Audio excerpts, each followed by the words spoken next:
Assalamualaikum warahmatullahi wabarakatuh. Bismillahirrahmanirrahim.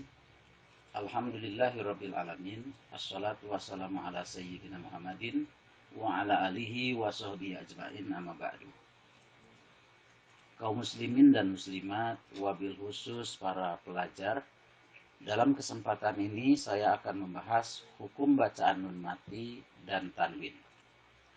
Dengan harapan mudah-mudahan pengetahuan kita tentang tajwid, khususnya hukum bacaan nun mati dan tanwin, semakin meningkat dan dapat diterapkan dalam membaca Al-Quran.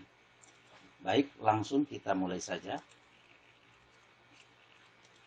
Yang pertama, kita mengenal tentang nun mati. Yang dimaksud dengan nun mati adalah nun yang tidak berharokat fathah, kasroh, atau domah. Yang kemudian untuk simbolnya bulat seperti ini, atau separuh seperti bulan sabit, atau sama sekali tidak ada atau tidak punya tanda baca. Kemudian yang dimaksud dengan tanwin adalah nun mati yang ada dalam bacaan tapi tidak ada dalam tulisan. Maksudnya bahwa tanwin ini sama bacaannya seperti nun mati, yaitu suara N. Kemudian untuk fathah, tanda bacanya yaitu fathah 2 disebut dengan fathatain. Untuk kasroh 2 disebut dengan kasrotain. Kemudian untuk domah disebut dengan domatain. Selanjutnya mari kita pelajari hukumnya. Yang dimaksud dengan hukum bacaan nun mati atau tanwin adalah ketika berhadapan atau menghadapi huruf-huruf hijaiyah yang jumlahnya ada 28. Hukumnya terbagi kepada 5, ya, atau ada 5. Yang pertama disebut dengan idhar atau idhar halki. Yang kedua idgham biguna. Yang ketiga idgham bilaguna. Yang keempat iklab. Kemudian yang kelima ikhfa. Adapun dasar pemilahan atau klasifikasi ini adalah didasarkan kepada huruf-huruf yang dihadapinya. Untuk idhar atau idhar halki, yaitu apabila ada nun mati atau tanwin bertemu dengan huruf hamzah, ha, kho, ain, ghin, dan ha. Jumlahnya ada 6 huruf, sehingga huruf idhar atau idhar halki ada 6. Kemudian untuk idgham yang kemudian terbagi 2 menjadi idgham biguna dan idgham bilaguna. Untuk idgham biguna yaitu hurufnya ada 4, yaitu nun, mim, waw, dan ya.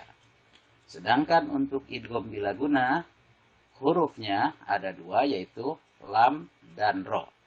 Maka apabila ada nun mati atau tanwin bertemu dengan salah satu huruf nun, mim, waw, ya, disebut idgham biguna. Sedangkan apabila ada nun mati atau tanwin bertemu dengan huruf ro atau lam, maka dikatakan atau disebut idgham bilaguna. Selanjutnya untuk iklab hanya 1 huruf, yaitu huruf ba. Maksudnya atau artinya apabila ada nun mati atau tanwin bertemu dengan huruf ba dinamakan bacaan iklab.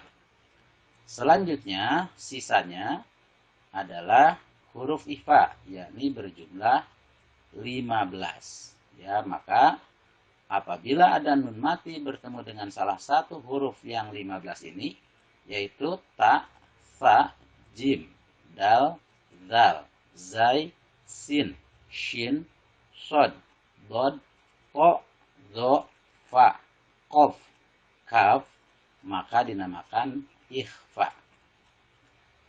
Selanjutnya mari kita lihat contoh-contoh bacaannya, sekaligus kita memahami bagaimana cara membacanya. Contoh bacaan idhar, ya.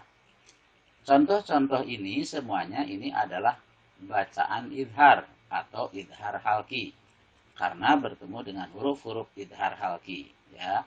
Contoh nomor 1, hasidin idza. Nah, di sini ada tanwin bertemu dengan hamzah, maka dinamakan idhar halki atau idhar.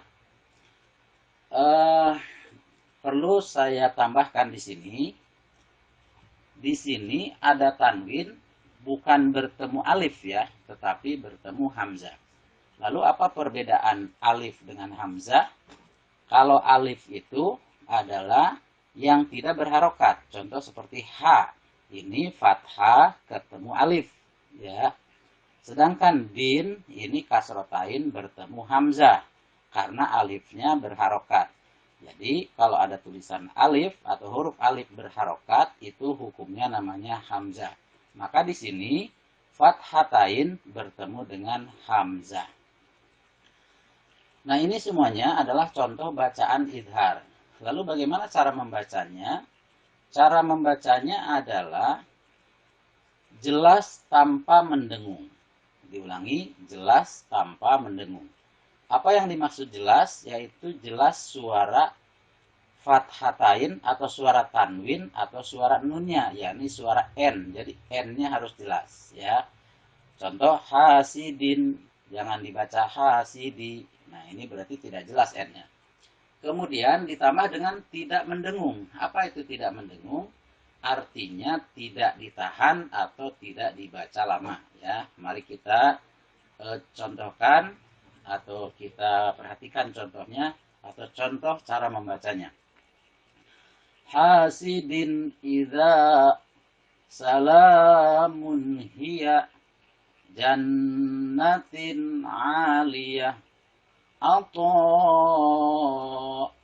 hisaba ajrun ghairu mamnun dzarratin khaira. Nah, itu contoh bacaan atau contoh cara membaca idhar atau idhar halki. Nah, berikutnya yaitu contoh bacaan idgham biguna, ya. Nah, ini dalam kotak ini semuanya ini adalah contoh bacaan idgham biguna, ya, yakni ada nun mati bertemu dengan ya, nun mati bertemu dengan nun mati bertemu dengan mim, dan nun mati bertemu dengan waw. Nanti apabila ada contoh lain tanwin sama saja, ya. Lalu bagaimana cara membaca idgham biguna? Idgham artinya masuk atau memasukkan.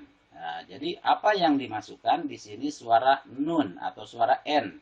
Suara n ini dimasukkan kepada huruf berikutnya. Jadi faman n-nya hilang karena dimasukkan ke huruf ya. Sehingga yang terdengar adalah suara ya. Jadi bukan lagi bacanya faman ya, tapi famai ya, seakan-akan tidak ada nun, ya. Nah, kemudian biguna artinya mendengung. Nah, di sini selain dimasukkan harus didengungkan. Apa itu mendengung? Mendengung itu suara yang keluar dari rongga hidung dan ditahan selama 2 sampai dengan 3 harokat, ya. Itu namanya mendengung. Maka bacanya, contoh bacaannya famai gitu, ya. Jadi selain dimasukkan ke huruf ya harus ditahan. Ini keempat-empatnya harus ditahan. Contoh ini, ya. Contoh misalkan kita baca semuanya satu persatu. Famai ya'mal in nafa'ati. Nah, in di sini ini yang terdengar bukan nun yang pertama, tapi nun yang kedua. Karena nun pertama dimasukkan ke nun yang kedua. Berikutnya, mimma. Jadi di sini bacanya bukan min, tapi mim. Dan ditahan. Mimma.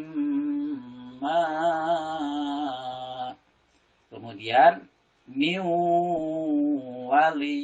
Nah, itu contoh-contoh bacaan dan cara membaca idgham biguna. Berikutnya adalah contoh bacaan idgham bilaguna, ya, idgham bila guna.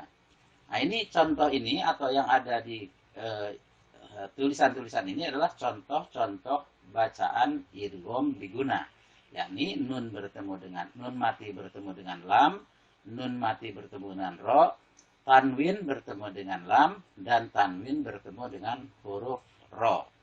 Bagaimana cara membacanya? Sama seperti tadi, pertama idgham, artinya harus dimasukkan. Jadi min ini n-nya hilang, masuk ke dalam huruf lam. Jadi yang terdengar suara lam. Jadi jangan min ladunka, tapi mil ladunka, ya. Kemudian bila guna, ya. Bila guna ini yaitu tanpa mendengung, ya. Jadi bacaannya itu adalah tanpa mendengung, ya. Yang dimaksud dengan tanpa mendengung berarti tidak boleh dibaca lama, harus pendek saja, ya. Seperti miladung, mirrabbikum. Nah, nggak boleh dibaca mir, itu tidak boleh. Intinya tidak boleh dibaca lama atau mendengung, ya. Ini kadang-kadang sering kita mendengar orang mengumandangkan azan itu idgham bila gunanya ditahan.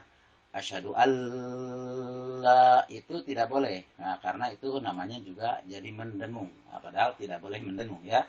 Kemudian khairul lak, ghafurur rahim. Nah, ini contoh-contoh idgham bila guna. Berikutnya contoh bacaan iklab, ya. Bagaimana cara mengucapkan atau membaca iklab? Nah, pertama kita pahami dulu bahwa ini semuanya adalah bacaan iklab, yakni ada tanwin bertemu dengan huruf ba. Jangan dikatakan bertemu dengan alif, ya, tapi bertemu dengan ba. Di sini yang dihukumi adalah huruf yang berharokat. Kalau alif kan tidak berharokat, ya.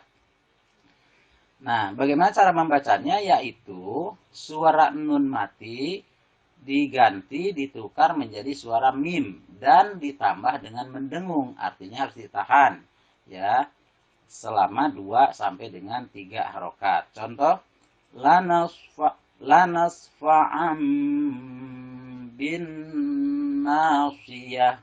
Nah, contoh berikutnya, hilum bihadzal balad kiramim bararah layum badanna mim ba'd mam bakhil.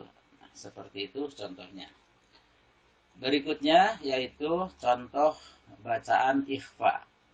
Ini semuanya adalah contoh bacaan ikhfa, ya, karena ada nun mati, ya, nun mati atau ada tanwin bertemu dengan huruf-huruf ikhfa. Cara bacanya bagaimana? Ikhfa itu dibaca samar dengan mendengung. Yang dimaksud dengan samar adalah bacaan di antara idhar dan idgham, ya, atau lebih tepatnya dengan mendekati suara eng, ya, suara eng. Dan dalam prakteknya suara eng tersebut itu harus didekatkan kepada huruf-huruf yang dihadapinya, ya. Seperti wala ing di sini karena huruf bertemunya qaf maka lebih jauh engnya, suara engnya itu lebih kepada rongga tenggorokan, ya.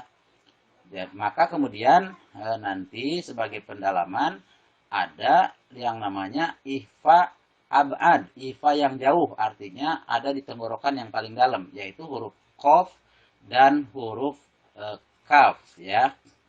Sedangkan kalau bertemu dengan huruf ta itu didekatkan dengan huruf ta, maka nanti ada yang disebut dengan ihfa akrob, artinya dekat, dekat di ujung lidah depan. Dan ada ihfa ausat. Ihfa ausat itu ihfa pertengahan, artinya di pertengahan lidah suaranya, ya. Contoh bacanya wala in kul falan tamlik min zahab min syai' فإن جاءوك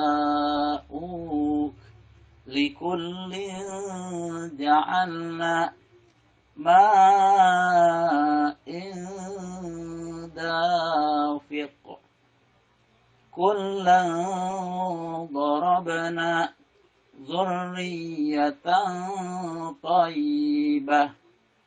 Demikian kaum muslimin dan muslimat beserta para pelajar, itulah tadi bacaan atau hukum nun mati dan tanwin. Berikut cara membacanya, mudah-mudahan bermanfaat buat kita semuanya. Billahi taufik wal hidayah. Wassalamualaikum warahmatullahi wabarakatuh.